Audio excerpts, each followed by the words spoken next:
എല്ലാവരും ഒറ്റപ്പെടുത്തുമ്പോ, എല്ലാവരും സങ്കടപ്പെടുത്തുമ്പോ, പടച്ചവനെ സാമ്പത്തിക നഷ്ടം വരുമ്പോ, എല്ലാം തകർന്ന് തരിപ്പണമാകുമ്പോ, ഒറ്റ നിമിഷം കൊണ്ടതോരും ഈ ജീവിതം അവസാനിപ്പിക്കാറ്. അങ്ങനെ തോന്നുമ്പോ മനസ്സിന് ധൈര്യം വേണോ? ആരൊക്കെ ഒറ്റപ്പെടുത്തിയാലും അള്ളാഹുവിന്റെ സഹായം വേണോ? ആയിഷ ബീവിയോട് ചോദിക്കുകയാ, നീ എന്തു പറഞ്ഞിട്ടായിരുന്നത്? നീ എന്തു പറഞ്ഞിട്ടായിരുന്നത്? നബിയേ, യാ റസൂലല്ലാഹ്,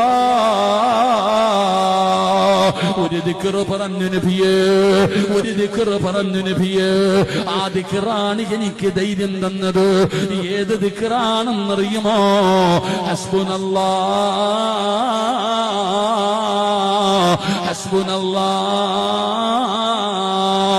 ഹസ്ബുനല്ലാഹു നിഅമൽ വകീൽ,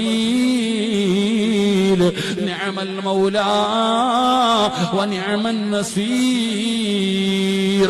പടച്ചവനെ, ആയിഷ ബീവി റളിയല്ലാഹു തആല അൻഹ ഈ ദിക്ർ പറഞ്ഞടോ, ഈ ദിക്ർ പറഞ്ഞിട്ടാണ് അവിടുന്ന് പിടിച്ചിരുന്നത് എന്ന് അവിടുന്ന് നബി തങ്ങളോട് പറയുമ്പോൾ എന്റെ